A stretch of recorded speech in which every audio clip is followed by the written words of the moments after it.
Le réveil sonne à 7 heures du matin et une main s'abat aussitôt pour l'éteindre. Reiko se redresse lentement, attrape ses lunettes sur la table de chevet et les met sur ses magnifiques yeux bleus, tout en fixant le vide. Mais elle remarque qu'elle voit tout flou à travers ses verres. En même temps, une publicité de l'industrie pharmaceutique sur Ebinuma passe à la télévision. La waifu à lunettes commence à couper quelques tranches de pastèque, son fruit préféré, avant d'aller les manger sur un banc tout en fumant une cigarette, profitant de la matinée chaude et agréable. Après avoir rangé les restes de pastèque dans le frigo, Reiko change de vêtements pour quitter son modeste appartement situé dans un immeuble au look vieilli, puis elle descend dans la rue. Là, une ninja à couette nommée Xiao et lui souhaite une bonne journée. Pendant ce temps, des passants regardent à travers la vitrine d'un magasin un spot télévisé sur l'entreprise futuriste générique Terra, supposément soutenue par le gouvernement local, bien que des rumeurs affirment que c'est en réalité la pharma Ebinuma qui contrôle tout le projet. Pendant ce temps, notre waifu à lunettes continue son trajet vers le travail, marchant sous une sorte de pyramide flottante dans le ciel, jusqu'à arriver au bureau de l'agence immobilière où elle travaille. Son patron lui conseille de vite pointer sa carte de présence. Cependant, alors qu'elle est sur le point de le faire, son collègue aux cheveux hérissés, Hajime Kudo, la devance et pointe en premier, ce qui a pour effet de faire passer Reiko comme en retard. Furieuse, la jeune femme lance un regard noir à son collègue puéril, qui tente de se faire pardonner en lui promettant de l'inviter à déjeuner. Le patron, de son côté, se plaint des difficultés du secteur immobilier à cause de la surpopulation croissante dans la ville de Kowloon. À l'heure du déjeuner, Reiko propose d'aller dans un nouveau restaurant hawaïen du coin, mais son collègue préfère leur cantine habituelle, ce qui la déçoit une fois de plus. Après qu'il lui ait offert un peu de son plat chinois, notre héroïne enlève ses lunettes en râlant qu'elle voit toujours flou, puis met quelques gouttes pour les yeux de la pharmacie Ebinuma, bien que le nouveau président n'inspire pas confiance à son collègue à cause de son allure efféminée. Aussitôt, Hajime lui propose un massage des nerfs oculaires, mais elle lui répond qu'elle ne fait pas confiance à sa force de gorille, ce qui déclenche une de leurs disputes habituelles, jusqu'à ce que la serveuse arrive avec la soupe et les interrompt. Pendant qu'ils savourent le repas, la waifu à lunettes parle de son petit appartement délabré que personne ne veut acheter. Son collègue aux cheveux hérissés, lui, confie avec nostalgie qu'il préfère quand les gens restent vivre dans le vieux Kowloon. De retour dans la rue, notre protagoniste invite timidement son collègue à boire un thé, mais il lui recommande plutôt d'aller consulter un ophtalmo pour sa vision floue, tout en lui promettant qu'ils prendront le thé un autre jour. Puis il s'éloigne en s'amusant avec des gamins dans la rue. Après une visite rapide chez l'ophtalmologue, Reiko annonce à son patron qu'elle n'a plus besoin de lunettes, car sa myopie s'est améliorée. Cette nouvelle réjouit le vieux monsieur, qui préfère voir son employé sans lunettes, contrairement à l'avis de son collègue. Peu après, les deux employés se retrouvent sur le toit du bâtiment pour brûler quelques dossiers, moment pendant lequel le collègue aux cheveux en pétard commente qu'il déteste la pyramide flottante créée par Générique Terra, surtout parce qu'il ne supporte pas que le gouvernement gaspille l'argent des impôts dans la fabrication d'une nouvelle planète. Tout en fumant une cigarette en contemplant la ville, la waifu désormais sans lunettes se demande combien de temps tiendra le restaurant hawaïen, sachant que tous les commerces font faillite dans le vieux Kowloon. Son collègue lui répond que la ville devrait conserver son charme nostalgique avec ses lumières vacillantes, ses ruelles moussues et ses portes rouillées. Il ajoute ensuite, avec un sourire, que ce sentiment de nostalgie ressemble beaucoup à l'amour, comme tous les habitants de la vieille Kowloon qui sont amoureux de leur ville et pensent qu'elle ne devrait jamais changer ni se moderniser. De son côté, notre protagoniste confie qu'elle ne ressent aucune nostalgie pour la ville, à la différence de son collègue. Mais face à ces mots, l'homme s'approche tout près d'elle, juste pour lui faire remarquer qu'elle commence à avoir des rides autour de ses jolis yeux. Le lendemain, Reiko revient au bureau avec de fausses lunettes, retrouvant ainsi son look de waifu. Son collègue se moque gentiment, sachant très bien qu'elle essaie de cacher les rides de ses 32 ans. Dès qu'elle se retourne pour le réprimander, elle remarque que la manche de sa chemise est tachée de peinture utilisée pour indiquer la direction des rues, comme s'il voulait emporter avec lui l'âme nostalgique de la ville. Plus tard, dans la soirée, il invite notre héroïne à dîner dans un lieu spécial, loin de leur habituelle cantine à soupe. Elle découvre alors un nouveau restaurant caché dans les ruelles sombres de la ville. Après avoir dégusté divers plats délicieux, la waifu aux lunettes déclare être totalement rassasiée. Mais Hajime propose tout de même de poursuivre la soirée dans un café tenu par un barman aux cheveux verts nommé Tao Gwen, qui les accueille aussitôt avec un grand sourire, l'un de ses meilleurs clients est de retour. Installé à leur table, Reiko se laisse distraire par un grand bassin rempli de poissons dorés qui couvre tout un mur, jusqu'à ce que Gwen arrive avec l'été glacé et des morceaux de pastèque offerts par la maison. Bien qu'elle ait affirmé il y a quelques instants qu'elle n'avait plus faim, notre héroïne ne résiste pas à l'envie de savourer son fruit préféré. En même temps, elle ressent à nouveau une étrange sensation de nostalgie en présence de son collègue. Mais quand la waifu aux lunettes fait remarquer que la pastèque a encore meilleur goût avec une cigarette, son collègue la regarde bizarrement, affirmant qu'il a déjà entendu cette phrase quelque part, ce qui l'amène à se souvenir des habitudes d'une personne très spéciale. Au moment de partir, Gwen fait ses adieux à ses clients en leur souhaitant de continuer à être heureux en couple. Mais lorsque la protagoniste s'empresse de corriger ce malentendu, Hajime l'appelle pour qu'elle l'accompagne marcher dans la rue, sans accorder beaucoup d'importance aux paroles du barman. Alors que le gars aux cheveux en pétard joue les mystérieux, il lui affirme qu'elle ne devrait pas se soucier de ce que les autres pensent d'eux. Notre héroïne se retourne alors pour contempler la pyramide flottante qui se tient à côté d'une pleine lune. Soudain, le type la distrait pour lui offrir un petit poisson doré que Reiko finit par ramener dans son modeste appartement, tout en repensant aux paroles énigmatiques de son collègue, comme s'il lui cachait quelque chose. Un peu plus tard, durant une journée particulièrement chaude, la waifu à lunettes se trouve dans son petit appartement vieillot qu'elle essaie de rendre plus accueillant avec un peu de peinture blanche. Mais à un moment, elle frôle l'accident.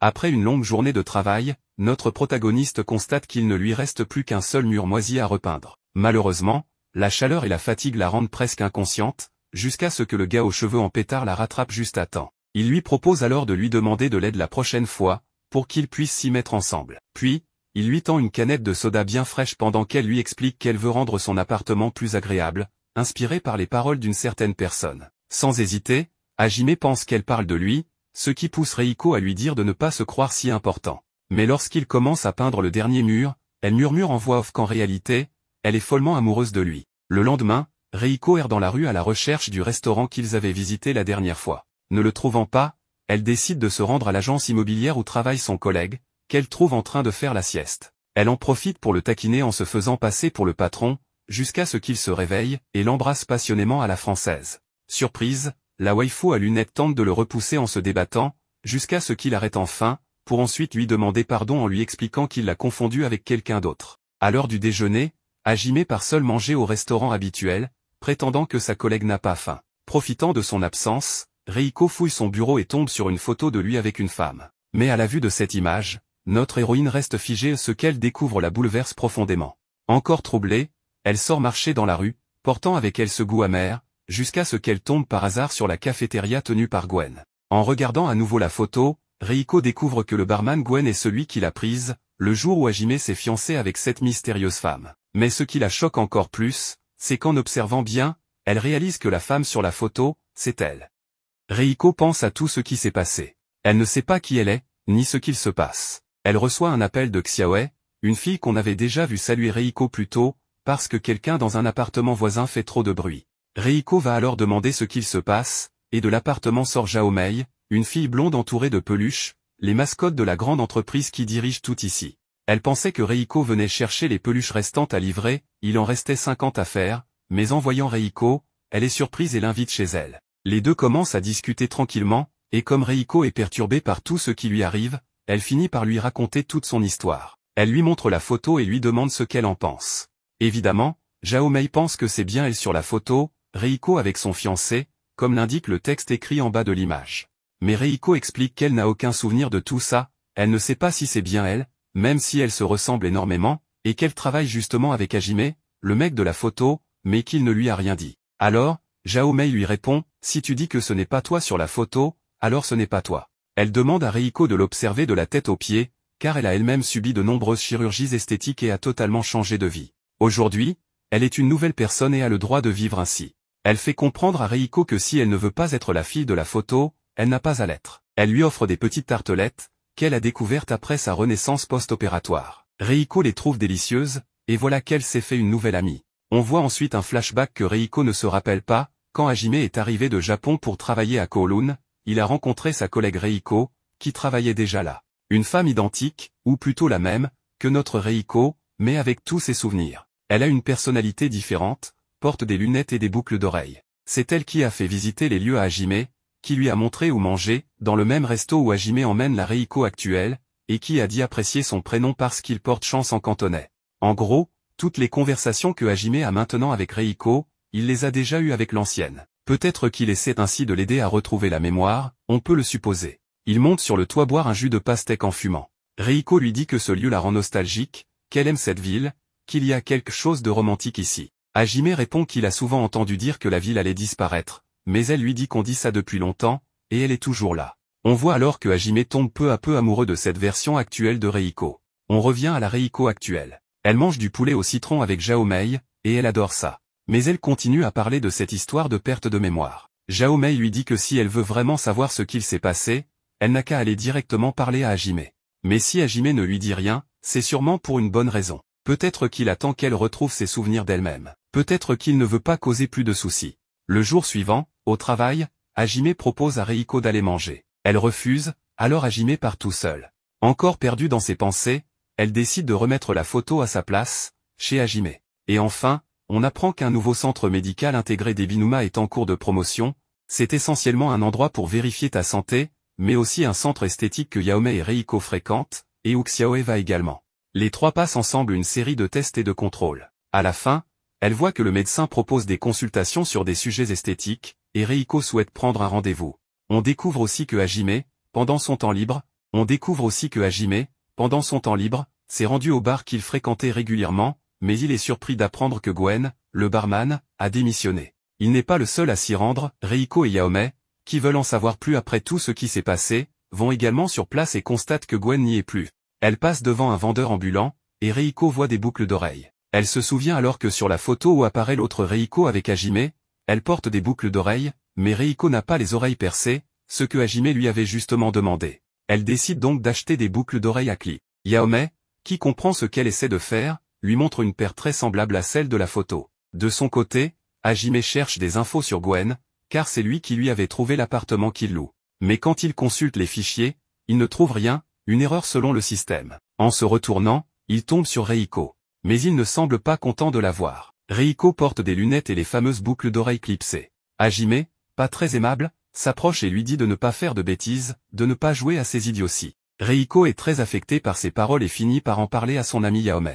Plus tard, on voit Hajime seul, triste, sous la pluie, repensant à tout ce qui s'est passé. Reiko, elle aussi, est perdue, elle ne sait plus quoi penser. Elle n'avait jamais réfléchi à ses souvenirs, sa famille, son passé, mais maintenant, elle y pense, et ne se souvient de rien.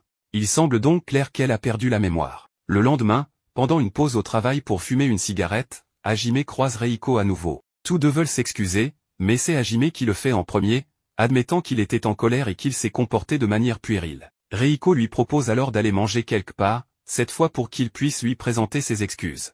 Hajime accepte à contre-cœur, puis propose d'aller manger du poulet au citron ce soir-là. Elle lui demande pourquoi ce plat, et il répond que ça pourrait lui donner envie de boire un verre. À la sortie, tout est trempé, et Reiko glisse presque. C'est Hajime qui la rattrape en lui prenant la main. Les choses deviennent un peu plus intenses entre eux. Leurs regards disent bien plus que des mots. Reiko lui demande franchement s'il ne la confond pas une nouvelle fois avec une autre. Hajime lui répond qu'il la voit elle. Il relâche sa main, elle rougit, et il lui dit simplement de faire attention où elle marche. Puis, en levant les yeux, il voit dans le ciel un phénomène étrange appelé Gentera, qui brille plus que jamais. Plus tard, Reiko se rend à son rendez-vous avec le docteur Ebinuma, accompagné de Yaome. Les choses deviennent alors étranges, le médecin examine les rides que Reiko souhaite traiter, mais lui dit que ce ne sont pas de vraies rides, juste des lignes superficielles sur la peau. Les rides réelles, selon lui, viennent de la fatigue de vivre, de l'histoire de chacun. Or, Reiko n'a ni souvenir, ni famille. Il dit qu'elle est comme une coquille vide, inutile, en quelque sorte. En même temps, il semble très intéressé par son cas, sa peau, son absence de souvenirs, et il donne l'impression d'avoir des intentions obscures. Il ne le dit pas explicitement, mais son comportement est louche. Il a même une langue bifide, comme un serpent. Il est évident que c'est le méchant de l'histoire, et qu'il ne veut pas du bien à Reiko. Reiko quitte alors précipitamment la consultation, entraînant Yaome avec elle, ne voulant pas qu'elle entre seule avec ce type. Ebinuma, depuis la fenêtre, les regarde s'éloigner, tout en s'appliquant sur les lèvres le rouge à lèvres qu'il avait prélevé avec son doigt sur celle de Reiko, en disant que ça ne lui allait pas du tout, et qu'il sent qu'il va devenir fou. On retourne dans le passé, où Reiko, celle qui a fait l'introduction à Hajime et qui l'emmenait à différents endroits pour travailler, apparaît. Un vieil homme se moque de lui, le plaignant d'avoir une collègue de travail aussi exploiteuse. Avec tout ce travail, le pauvre Hajime a eu un coup de chaleur, alors Reiko lui propose de venir chez elle puisqu'ils sont tout près. Hajime hésite, mais elle lui dit qu'il n'y a aucun problème à ce qu'il passe. Grâce à cela, Hajime découvre comment elle vit. Il voit son lit, remarque qu'elle n'a ni peluche ni décoration, c'est une femme très sérieuse, sobre. Il trouve ça un peu étrange d'être dans son appartement. Lorsqu'elle lui demande comment il se sent après une semaine à Kowloon, il lui avoue qu'il ressent une sorte de nostalgie. Elle lui explique que la nostalgie ne vient pas seulement de souvenirs du passé, mais aussi du désir de garder quelque chose précieusement dans son cœur, c'est très proche de l'amour. De retour dans le présent, Reiko se prépare tranquillement pour une nouvelle journée de travail. Au bureau, elle est surprise par Ebinuma, qui est venu sous prétexte d'ouvrir une nouvelle clinique à Kowloon. Il est là car le patron de Reiko lui avait vendu la précédente. Celui qui nous semble étrange, c'est Hajime. Il empêche Ebinuma de trop s'approcher de Reiko et ne cesse de la regarder. Ce dernier fait remarquer qu'il semble y avoir un intérêt réciproque entre Hajime et Reiko. Mais voyant l'hostilité dans l'air, Ebinuma s'en va. Avant de partir, il s'approche de Reiko et lui dit qu'elle devrait s'intéresser à quelqu'un qui remarque quand elle change de rouge à lèvres, et pas à un rustre comme Hajime. Puis il l'embrasse, avec une langue bifide de serpent, carrément. Évidemment, Hajime est choqué et prêt à le frapper, mais son chef l'en empêche. Ebinuma s'en va tranquillement avec son assistante, qui trouve étrange qu'il ait embrassé une femme inconnue alors qu'il est normalement obsédé par l'hygiène. Hajime est furieux, et Reiko, même si elle n'est pas choquée, garde un goût de pomme dans la bouche. Ensuite, Reiko et Hajime vont dans une boutique où elle tombe amoureuse d'un aquarium, mais elle ne peut pas le porter car il est trop lourd et elle doit retourner travailler. Hajime propose de le porter à sa place, puisque de toute façon, il travaille sur son jour de congé. Reiko en profite et lui demande aussi de porter un balai dont elle a besoin. Le vendeur se moque gentiment de lui disant qu'il a une collègue qui l'exploite. Hajime réplique que c'est plutôt elle qui a de la chance d'avoir un collègue aussi gentil. Plus tard, Hajime retourne chez Reiko. Cette fois, elle ne le laisse pas entrer tout de suite car elle doit ranger un peu. Il remarque qu'il ne trouve pas le verre d'eau habituel dans le frigo, et qu'il y a maintenant une peluche sur un meuble. Les choses ont changé. Hajime sort sur le balcon pour fumer, comme Reiko l'avait fait une fois, et il ressent sa présence, mais ce n'est pas la même Reiko. Elle achète aussi un poisson rouge qu'elle nomme Succès. Le lendemain, au travail, Hajime trouve un tournesol dans un verre d'eau sur son bureau. Il demande si c'est du harcèlement au travail, mais Reiko lui répond que c'est un remerciement pour son aide de la veille. Il lui demande tous les combien il doit changer l'eau pour que la fleur ne fane pas, car il ne veut pas que ça arrive. Elle lui dit, tous les 2 jours. Enfin, Xiaoe arrive au travail. Elle cherche un nouvel appartement parce qu'elle a tellement acheté de vêtements que le précédent est devenu trop petit. Xiaoe regarde le tournesol et dit qu'il est très joli. Hajime lui répond qu'elle peut le prendre si elle veut, et elle lui demande alors s'il est amoureux d'elle ou quelque chose comme ça, parce que les tournesols signifient je n'ai Dieu que pour toi. Bien sûr, Reiko entend cela, mais il ne savait pas que cette fleur avait cette signification. Alors, il s'éclipse rapidement avec Xiaoe pour éviter que l'ambiance ne devienne étrange. Il visite tous les appartements, mais aucun ne plaît à Xiaoe, jusqu'à ce que Reiko reçoive un appel de Hajime, qui lui dit qu'il a trouvé un endroit qui pourrait convenir à la fille. Ils s'y rendent, et elle adore l'endroit, bien qu'il s'agisse d'un couloir très étroit, bordé de placards et d'armoires. Bien sûr, Xiaoe aime ça, car elle dit qu'elle ne passera presque pas de temps chez elle, mais au moins ses vêtements seront bien rangés. Et bien sûr, c'est presque comme une défaite pour Reiko, parce que Hajime dit que parfois, il ne faut pas chercher un appartement adapté à un être humain, mais plutôt adapté au locataire, à sa personnalité et à ses besoins. Il y a aussi un toit terrasse, alors ils montent tous les 3 pour jeter un œil et ils se rendent compte qu'en bas, il y a plein de tournesols. Peut-être que des graines sont tombées, ce qui expliquerait pourquoi il y en a autant. Tous les 3 les regardent. Reiko se souvient de la signification je n'ai Dieu que pour toi. Mais Hajime, lui, regarde très sérieusement cet endroit, et Reiko se demande, les yeux de qui regardait-il vraiment? Après cela, Reiko va acheter une boisson. Elle fait tomber une pièce, et un type aux longs cheveux et portant un masque la ramasse, s'incline, puis s'en va. Ensuite, on voit des servantes de Ebinuma discuter de tout ce qui s'est passé, que Ebinuma n'est pas le fils légitime de la famille Ebinuma, mais le fils d'une maîtresse. Apparemment, il est le fils du père décédé, avec sa mère, ou quelque chose comme ça. Bref, c'est tout un mélodrame. Il semble que ce soit même Ebinuma lui-même qui ait permis que tout cela soit publié dans les journaux. Il prépare quelque chose. Et tout cela, il en discute avec l'homme masqué aux longs cheveux, qui dort avec lui. On découvre aussi que cet homme enquête sur Reiko. Et d'un autre côté, il enquête également sur ce qui est arrivé à l'ancien barman, celui qui avait pris la photo de couple de Hajime et Reiko. De son côté, Hajime continue à enquêter sur ce qui est arrivé à ce serveur pendant son temps libre, mais il ne parvient pas à le retrouver. Il ne peut même pas poser de questions à ses voisins, car ce quartier de Kowloon est en train d'être réaménagé, ce qui est très étrange, car Kowloon reste normalement toujours pareil. On voit Reiko tranquillement en train de fumer une cigarette sur un toit, et ce même homme aux longs cheveux et au masque revient. Il enlève son masque, et ce n'est nul autre que Gwen ou du moins, il a le visage du serveur. Il semble s'enquêter sur lui-même. Reiko lui demande s'il la connaît. Gwen lui répond qu'il connaît la véritable Reiko, mais pas elle. Il lui dit qu'elle vit une vie qui n'est pas la sienne, qu'elle dort dans un lit qui ne lui appartient pas, dans un appartement qui n'est pas le sien, et qu'elle aime un homme qui n'est pas non plus à elle. Évidemment, Reiko est très bouleversée par tout ça. Elle ne sait pas qui elle est, ni depuis quand elle vit cette vie. Et les choses vont évidemment se compliquer. Quand elle arrive au travail, Hajime est là, et elle se rend compte que son tournesol commence à faner. Elle le prend, et Hajime lui dit qu'il la déteste. Reiko lui répond simplement qu'elle le sait, et jette le tournesol sans l'arroser. Après cela, Ils sortent les poubelles du travail, et Reiko commence à avoir de nouveau des migraines, car elle ne voit pas bien. Hajime lui dit qu'elle devrait remettre ses lunettes, mais elle ne veut pas. C'est là qu'elle lui demande franchement ce qui se passe. Elle lui dit qu'elle n'est pas la femme qu'il aimait, qu'elle vit une vie qui n'est pas la sienne, mais que certaines choses lui appartiennent vraiment, notamment ses sentiments pour lui. Elle lui dit qu'elle l'aime. Mais Hajime n'en est pas si sûr, et lui dit que c'est faux, que ses sentiments ne sont pas les siens. Reiko insiste que si, ils viennent d'elle. Elle commence alors à être agitée, quelque chose lui arrive, et elle finit par s'évanouir. Nous voyons comment s'est passée la fête de bienvenue pour Hajime, qui n'a eu lieu qu'avec Reiko puisque le patron n'était pas là. Ils sont allés manger des crevettes dans un restaurant de Kowloon. Hajime était reconnaissant pour cela et après un bon moment à célébrer, Reiko avait un peu trop bu et voulait continuer à boire. Elle voulait aller dans ce bar que Hajime lui avait dit qu'il aimait, mais il avait l'impression de n'être encore qu'un client occasionnel là-bas et elle était déjà trop ivre. À ce moment-là, une de ses bretelles de soutien-gorge se détache, elle s'excuse, la relève et l'embrasse immédiatement. Hajime est complètement rouge et elle lui dit qu'elle lui avait déjà dit qu'il était le genre de personne que les femmes plus âgées aiment. Il la prend par les épaules et l'embrasse à nouveau. Nous revenons à Hajime et Reiko dans le présent, pour ainsi dire, après tout ce qu'ils avaient discuté. Reiko s'était évanouie et avait fini dans l'appartement de Hajime. Il lui demande si elle veut vraiment savoir tout ce qui s'est passé, mais quelque chose au fond d'elle lui dit qu'elle ne devrait pas le savoir, alors elle lui dit non. Hajime ne lui dit rien et lui dit qu'il va au travail, qu'il va prévenir le patron qu'elle va arriver en retard, mais qu'elle devrait se reposer car elle n'a pas bien dormi récemment. Elle ne sait pas comment elle va entrer dans son appartement, mais Hajime lui remet une copie de ses clés et lui demande si elle ne veut pas savoir pourquoi il en a une copie. Cependant, quelque chose lui dit encore une fois qu'elle ne devrait rien savoir à ce sujet. Il part donc, et elle reste seule dans son appartement pour se reposer un peu.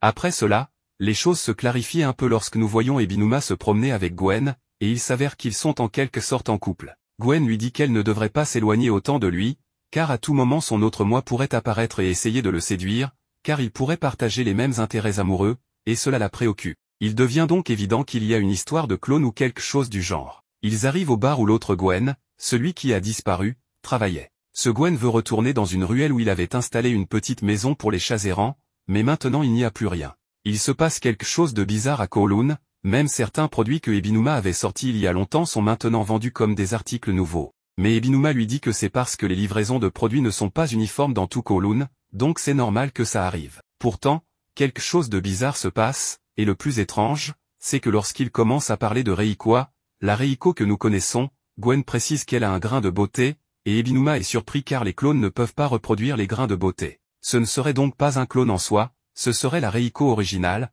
ou du moins c'est ce que cela suggère. Néanmoins, cette femme semble être la même, elle a les mêmes rides, la même peau, le même parfum et les mêmes sentiments pour cette personne, c'est-à-dire Hajime.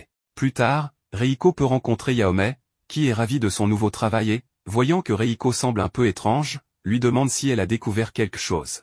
Elle lui répond que oui, que Reiko et elle ne sont pas les mêmes personnes, et maintenant elle veut vivre en tant qu'individu, être elle-même et ne plus penser qu'elle est une imitation de quelqu'un d'autre. Yaome explique qu'il y a longtemps, Gentera expérimentait sur le clonage, ou du moins c'était les rumeurs. Elle avait lu quelque part qu'ils expérimentaient avec tout ça, mais qu'ils ne les appelaient pas des clones, mais des zirconians. Reiko est surprise par cela et se dit que c'est peut-être une simple imitation, car le zircon est utilisé pour copier ou imiter les diamants. En fait, même les anneaux que portait Yaome étaient en zircon. Reiko, triste de se sentir comme une simple imitation, n'aimerait pas savoir ça. Mais Yaome a quelque chose de joli à lui dire, elle lui demande de l'accompagner. Elles vont dans son lit, éteignent presque toutes les lumières et dans l'obscurité, son anneau en zircone brille comme un diamant. Yaome lui dit qu'elle est presque entièrement plastiquée à cause des nombreuses chirurgies qu'elle a subies, mais elle se sent identifiée à cette imitation de diamant, car si cette imitation peut briller autant, pour elle, cela semble authentique. Donc, il veut dire à Reiko que si elle est vraiment un clone, elle peut briller par elle-même,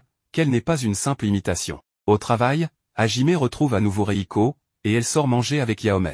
En sortant, Hajime les croise aussi mais se cache. Bien qu'il ait agi de manière automatique, ce n'est pas quelque chose qu'il voulait vraiment faire. Il entend qu'elles vont organiser une fête, mais le pire, c'est qu'il entend Yaome dire à Reiko qu'elle devrait déménager et trouver un endroit où elle se sentirait plus à l'aise, car il est possible qu'elle vive dans un endroit où une personne est morte. Reiko ne veut pas le faire, car elle pense que si elle change de lieu, toutes les affaires de Reiko disparaîtront, et elle-même aussi.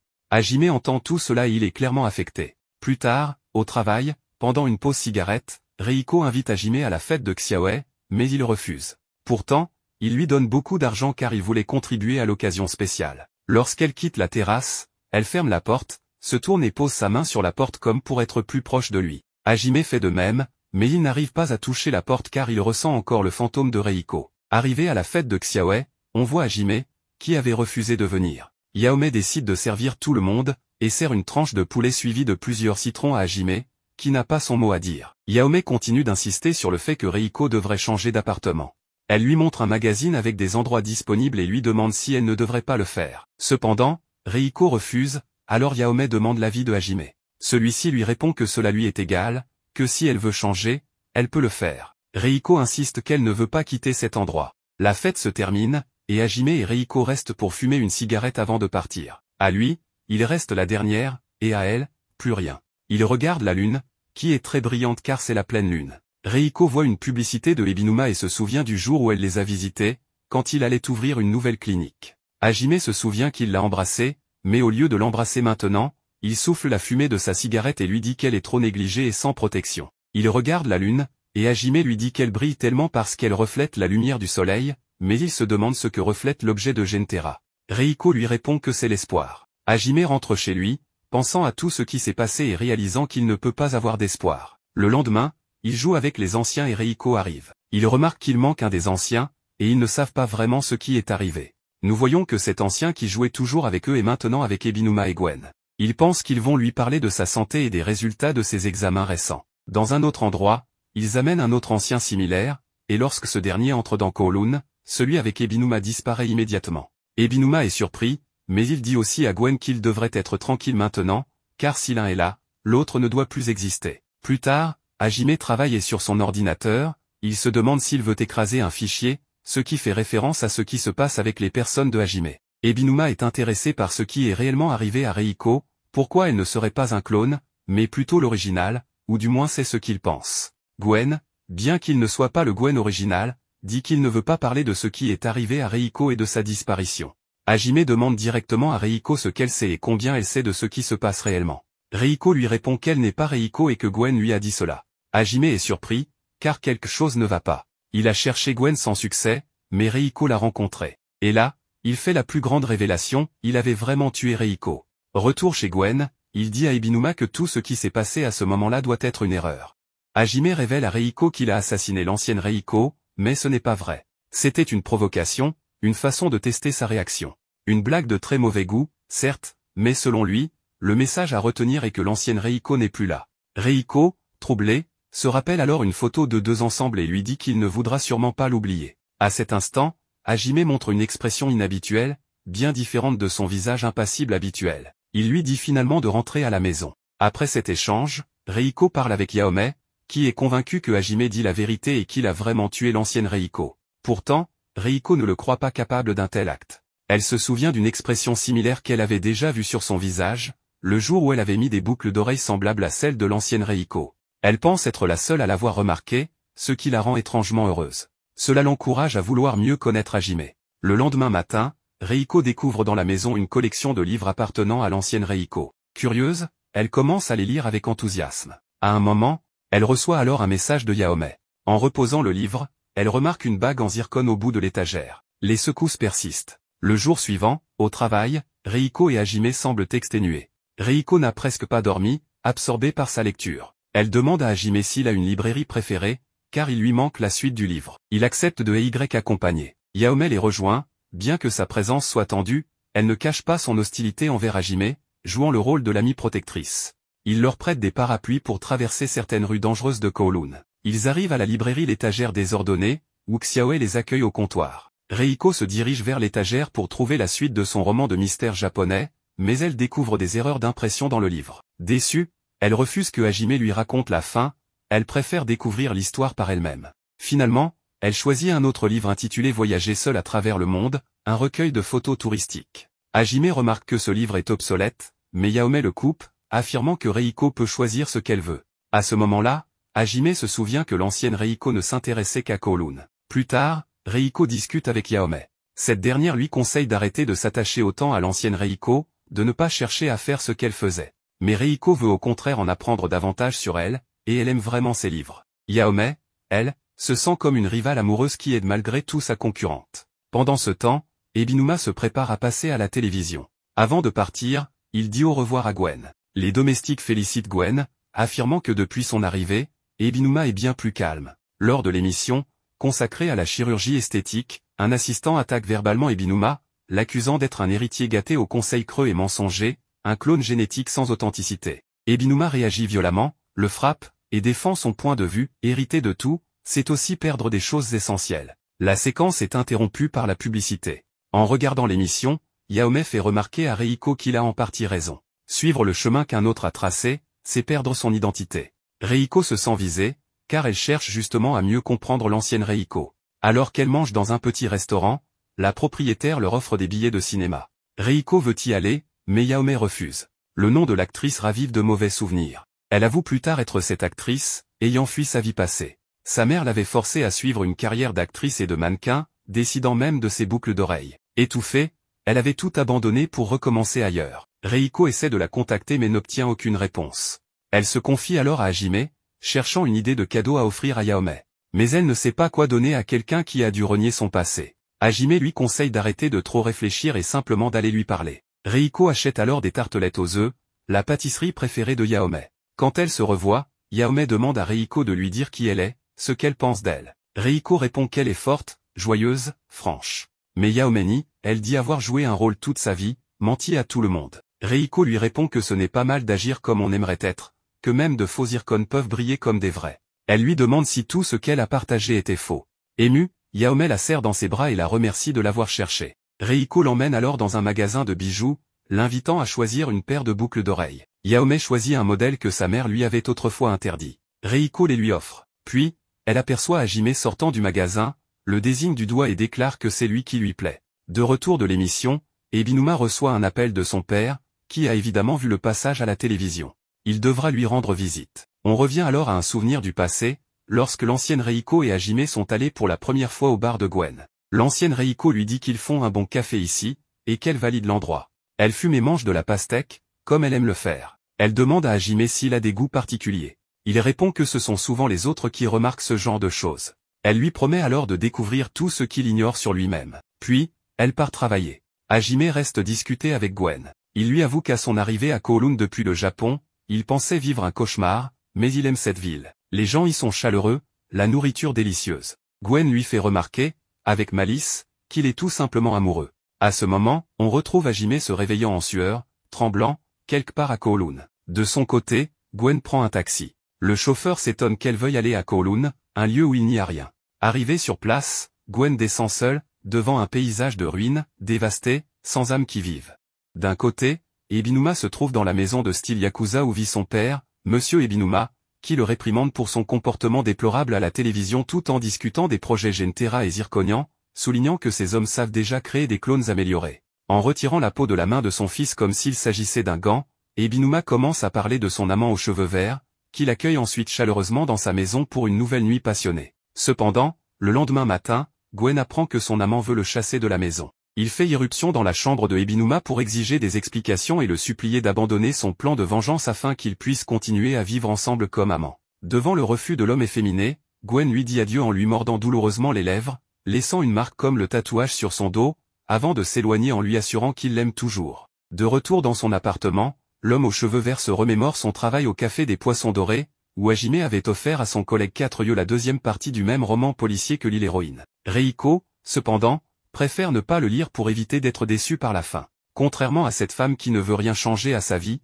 l'homme aux cheveux en bataille pense que la vie n'est amusante que grâce aux changements inattendus. Pendant que Gwen mentionne la nouvelle de la destruction imminente de la ville de Kowloon, Hajime se lève soudain pour rejoindre Xiaoe qui cherche un appartement. Plus tard, l'atelier de vêtements de Yaomé reçoit la visite d'un bel homme aux cheveux verts, dont la blonde tombe rapidement amoureuse. Elle finit par le reconnaître comme le serveur du Café des Poissons Dorés dont lui avait parlé son ami. Reiko et son amie blonde retrouvent Gwen au restaurant, où il confirme à l'héroïne qu'elle est un clone, contrairement à lui, qui a une copie exacte ne pouvant être considérée comme un clone, sans qu'il reste de traces de l'original. Quand Yaomé affirme que son ami n'est pas une copie bon marché, l'héroïne demande si l'homme aux cheveux en bataille a réellement éteint l'ancienne Reiko. Gwen remet en doute cette théorie, sachant qu'ils étaient fiancés, mais préfère rester mystérieux, avertissant l'héroïne qu'elle pourrait subir le même sort pour aimer Hajime comme l'ancienne Reiko. Cependant, Reiko insiste sur l'authenticité de ses sentiments. Gwen la félicite alors pour avoir trouvé sa propre identité, la faisant rougir, avant qu'elle ne retourne au travail,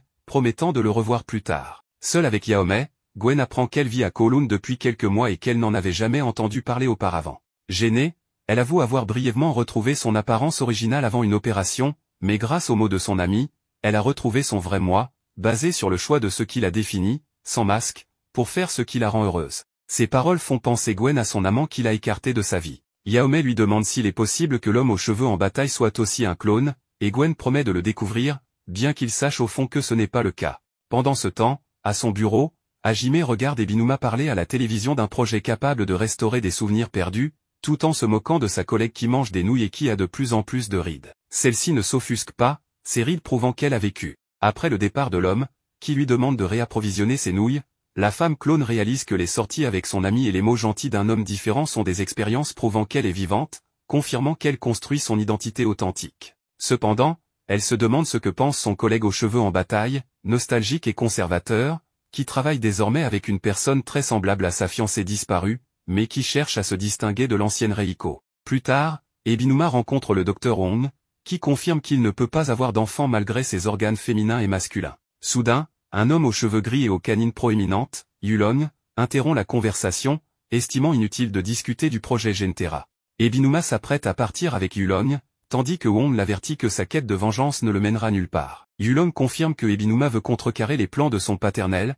qui cherche à créer un clone parfait de son fils décédé dans un accident, et parle de son projet de zirconian, des répliques exactes de personnes mortes, bien plus que de simples clones.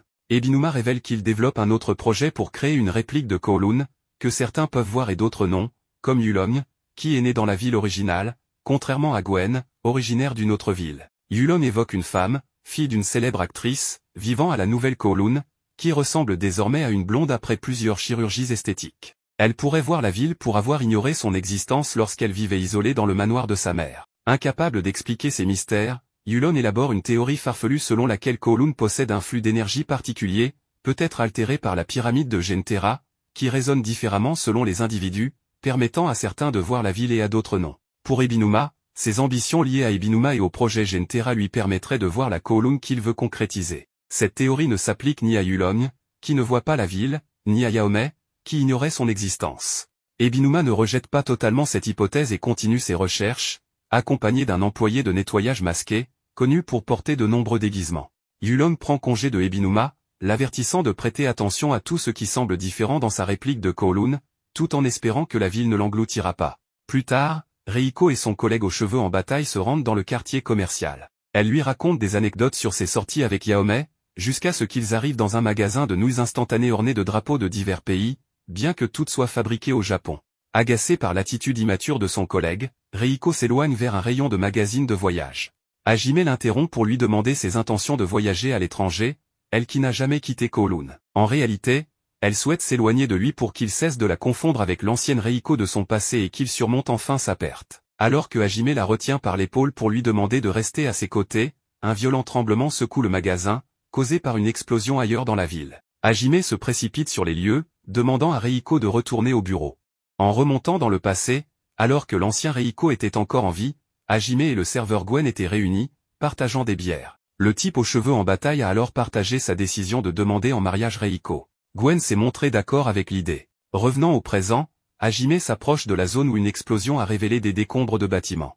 Il y retrouve de manière inattendue Gwen, qui le serre dans ses bras après avoir confirmé qu'il est bien le vrai Hajime. Cependant, lorsque Gwen propose de quitter cette fausse ville de Kowloon au plus vite, le type aux cheveux en bataille refuse, préférant continuer à passer ses jours aux côtés de notre Reiko, qui lui rappelle tant sa femme aimée. De son côté, Gwen avoue qu'il est aussi là pour tenter de se réconcilier avec son petit ami efféminé, qu'il a récemment mis à la porte à coups de pied. Cela ne l'empêche pas de vouloir découvrir davantage les facettes cachées de cette personne mystérieuse. Après avoir appris que ce petit ami efféminé vient également de l'extérieur, comme eux, le type aux cheveux en bataille conseille à son ami de partir au plus vite avec son compagnon. Malgré l'insistance de Gwen pour qu'il les accompagne, Hajime lui fait comprendre qu'il n'a aucune intention de s'éloigner de Kowloon, même si ce n'est qu'une illusion. Plus tard, Ebinuma informe Yulong par téléphone qu'il se trouve dans la fausse Kowloon, une copie de sa ville natale, pour vérifier s'il existe un second Dr Hong. Après avoir raccroché, le type efféminé commence à souffrir de forts vertiges et finit par s'évanouir. Nous remontons alors au moment où la ville de Kowloon a été démolie par la compagnie Ebinuma.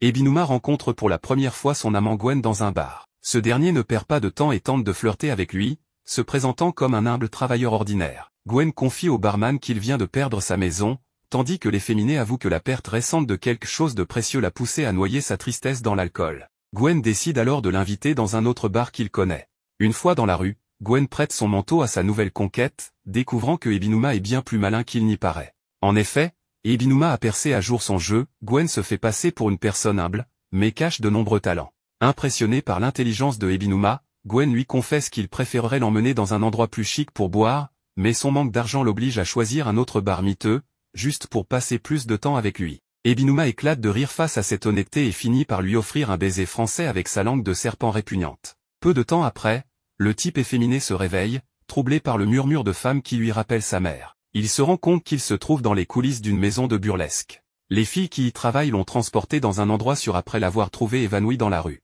Ebinuma décide de demander à Madame Rose si elle connaît une danseuse japonaise nommée Sian. La femme nie avoir entendu ce nom et suggère à Ebinuma de consulter le docteur Hong, qui pourrait confirmer si un double vit également dans la fosse Kowloon.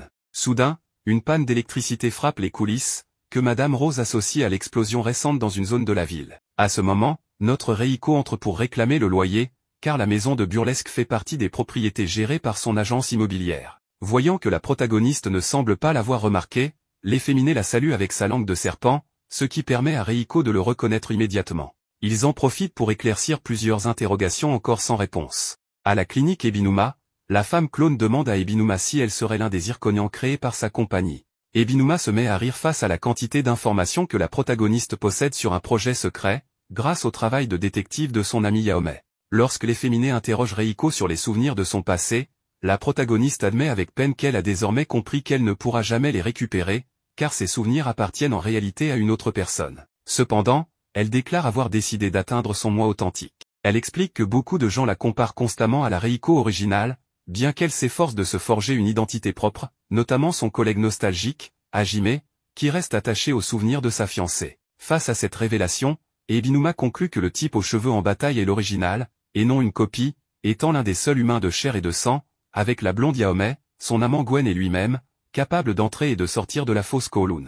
Cependant, le fait que le type aux cheveux en bataille vive avec une personne identique à sa fiancée décédée rappelle le plan de vengeance de Ebinuma contre le fondateur d'Industrie Ebinuma, qui a perdu son fils, ce qui explique l'intérêt de l'efféminé pour la protagoniste. Après que la femme clone réaffirme son désir d'atteindre son moi authentique, Ebinuma lui fait remarquer qu'elle n'y parviendra jamais si son collègue continue de la voir comme une copie de l'ancien Reiko. Il lui confirme également qu'elle n'est pas une Circono, mais ce qu'il préfère appeler une existence générique. D'un autre côté, l'homme aux cheveux gris et aux canines proéminentes se trouve dans la clinique du docteur Hong, fouillant dans un tiroir d'archives, lorsque le médecin le surprend en flagrant délit. Le docteur Hong lui reproche de ne pas vouloir collaborer à son plan de vengeance. Yulom lui explique qu'il cherche simplement des informations sur la mort de certaines personnes vivant dans la fosse Kowloon, comme son ancienne patiente Reiko, qui, selon le docteur, s'est suicidée par auto-ignition. Pendant ce temps, Hajime se trouve sur le lieu de l'explosion, se remémorant sa fiancée. Plus tard, notre protagoniste rejoint Yaome sur le toit de son immeuble, prétendant être à la plage, et lui confie qu'elle envisage de déménager depuis qu'elle a confirmé que son existence générique n'a rien à voir avec celle de l'ancien Reiko. Bien que Yaome soit très enthousiaste à cette idée, suggérant de se débarrasser de tous les objets de l'appartement, la protagoniste précise qu'elle préfère laisser à son collègue aux cheveux en bataille le soin de décider quoi faire de cet endroit qui appartenait à sa fiancée. Quelques minutes avant minuit, la femme clone prépare ses affaires pour son déménagement, lorsqu'elle reçoit la visite inattendue de Hajime.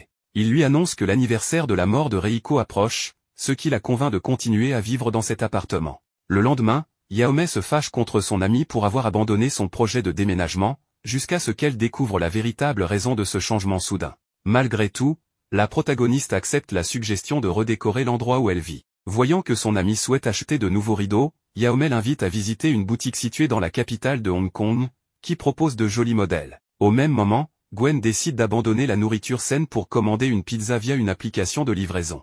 Alors que Yaome et la protagoniste s'apprêtent à quitter Kowloon, Gwen arrive juste à temps pour empêcher Reiko de franchir les limites de la ville. Un livreur de pizza apparaît alors et demande à son client s'il vit vraiment dans des ruines abandonnées. Yaome interroge immédiatement le livreur, lui demandant de quoi il parle, puisque beaucoup de gens vivent dans la ville, et remarque qu'il semble totalement ignorer l'existence de la protagoniste. Le livreur finit par partir, pensant que Yaome et Gwen se moquent de lui. Gwen explique alors aux deux femmes que, pour cet homme, la femme clone et la ville de Kowloon sont invisibles. Devant l'incrédulité de Yaome, il lui suggère de consulter d'anciennes nouvelles, qui confirme que la ville où ils vivent a été démolie il y a des années. Gwen ajoute que, pour une raison mystérieuse, certaines personnes peuvent voir la fausse Kowloon, tandis que d'autres en sont incapables. Reiko réalise alors que Hajime lui avait demandé de ne jamais quitter la ville, car elle risquerait de disparaître.